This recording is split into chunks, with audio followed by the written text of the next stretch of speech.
Hello, my students. It's good to have everyone back with another lecture video. Today we're going to be talking about the conquest and the Civil War, which follows after the death of shortly after Muhammad and Abu Bakr. So let us begin. We're going to talk about the map of the Western conquest and go all the way down to the Rashidan. And it's important that you understand what the Rashidan is and also the significance of it. So let's go ahead and begin here.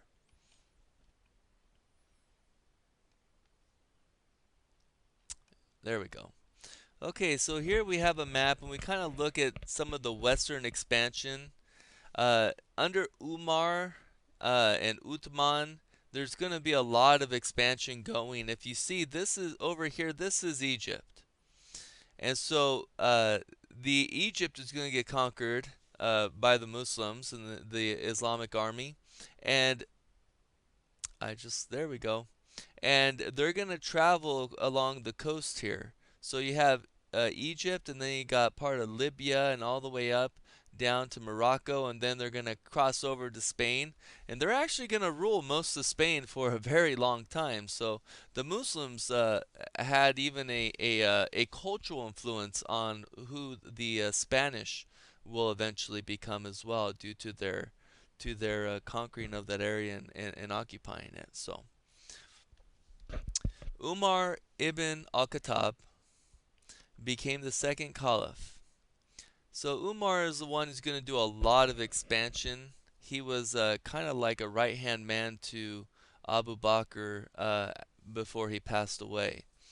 So he continued the Muslim wars of conquest. Muslim armies captured Mesopotamia. They captured the Persian Sassanid Empire, and so the Mesopotamia is right here. As you can see, there's the Tigris, and here's the Euphrates, and here's also the Persian area as well. So all this area is being conquered by Umar. So he's having a lot of success here. After the Battle of Yarmouk against the Byzantines, the Muslim armies conquered Egypt. That's this area right in here.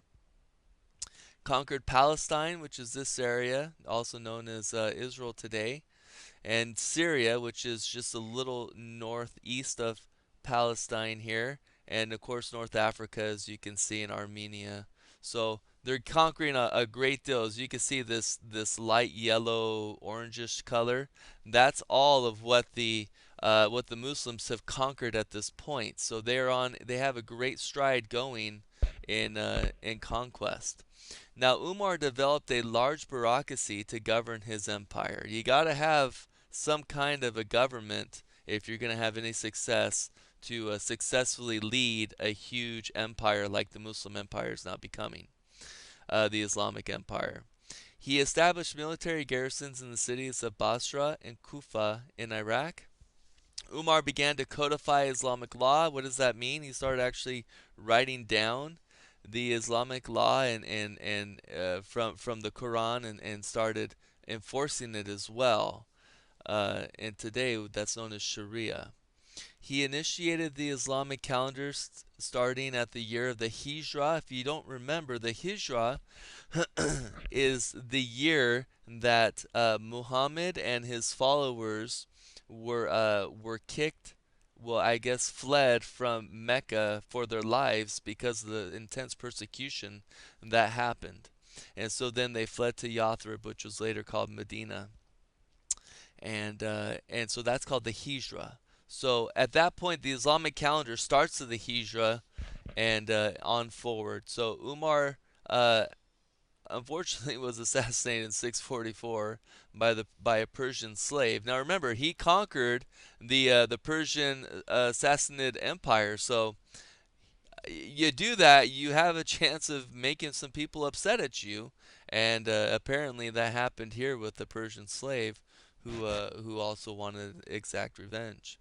He is buried along Muhammad and Abu Bakr. Okay, next slide. So Uthman now becomes the next caliph, and Uthman was a council member of Umar, And so again, there's just a very tight relationship with the person who succeeded. Uh, from Abu Bakr, we have Uman, who was Abu Bakr's like right hand man, and then Uthman, who was Umar's kind of counsel. So very people very close to each other are being become the next caliphs. So Uthman had many problems with his governors. Many tribes fought against Uthman. In 656 CE, Uthman was murdered by rebellious Muslim soldiers. So, uh, yeah, so there's just a lot of insurrection happening at this time in the Islamic Empire, trying to keep it together. Many people see other ways which it should go, and it's tearing people apart. In fact, we've already learned about two groups of people that are still divided today, known as the Sunnis and the Shia. Even back then, they were divided, and the person who will succeed Uthman will now be the person who the Shia wanted to succeed Muhammad all along. So we have Ali ibn Abu Talib. He's kind of like the cousin. I've also heard he's like a nephew to Muhammad. I think we're going to stick with cousin. Most Muslims supported Abu Talib, known as Ali, as the fourth caliph of Islam. Shia Muslims consider him to be the first true leader after Muhammad died. So this is who the Shia wanted all along, and now that we have three people that eventually the Sunnis will endorse. They have had their chance and they've led a good fight, but they've also been assassinated. So now the Shia feel like it's their turn, and for their leader, who was always supposed to be the leader according to them. Ali changed the leadership of the Islamic province. He moved his capital from Medina to the heavily fortified city of Kufa in Iraq. So I want to make this clear. So if you can see, here's Medina, and this is where everyone fled, or I should say Muhammad and his followers fled after they were kicked out of Mecca down here. So Ali is going to move the capital from Medina to Kufa. And one of the reasons are because in Kufa there's just more water sources. It's a more fortified city. It's more suitable for a capital, especially for the protection that it guarantees. Unlike Medina, whose protection largely was based because it was in a desert. Now we're going to talk about the first fitna. Fitna means civil war. So there were some Islamic civil wars. It lasted from 656 to 661 CE. Ali's first challenger was Muhammad's widow. I've heard it both ways, Aisha or Aisha. I'm going to go with Aisha. Her army was defeated at the Battle of Kamel at Basra. Next, he battled Muawiyah, the governor of Syria. He also fought the rebels in his own way.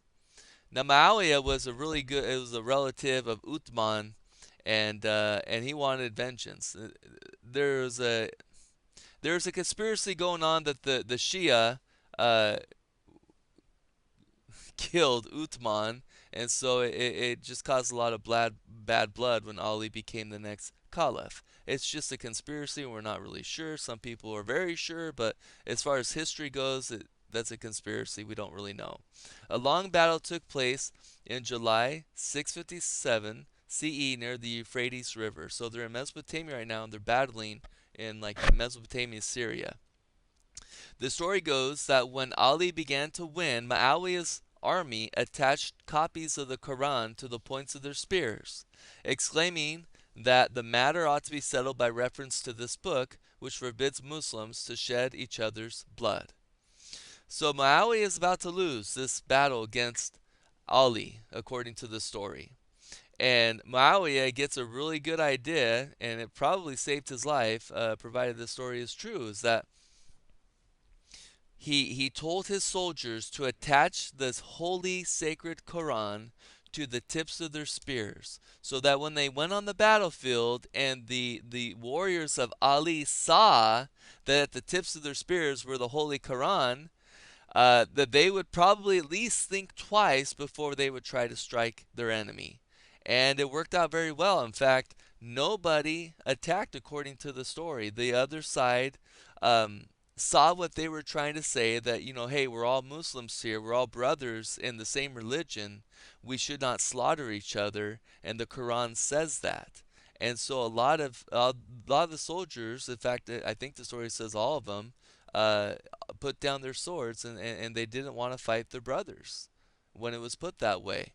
And the story also goes that Ali came on the battlefield, and he tried to get his soldiers to take up their swords and to kill him, and said, "This is just a trick of Muawiyah's, and we shouldn't fall for this ruse or this trick."